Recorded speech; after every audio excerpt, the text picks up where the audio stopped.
Welcome to Guide Guru. We hope this video helps. You'll start right inside the Contacts or phone app. Locate the person, tap Edit, then tap the circular photo area to add or change an image. Choose Take Photo to capture a fresh shot, or choose Photo to pick an existing image from your library. Once selected, you can move and scale the image to frame the face.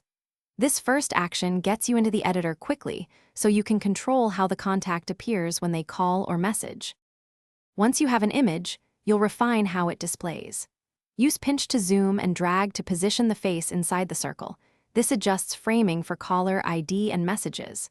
Make a choice between live photo and still if available, and tap filters or edit to tweak exposure or color for clarity. If you prefer a memoji or initials, choose that option instead to keep a consistent avatar.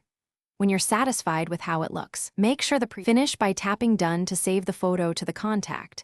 Tap Done again if needed to exit edit mode. Once saved, make sure your contacts are syncing if you use iCloud so the image shows across devices.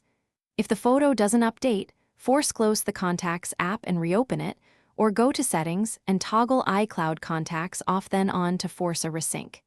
If problems persist, restart the iPhone. This clears temporary caches and usually resolves display hiccups. Thanks for watching. Consider subscribing if we helped you today.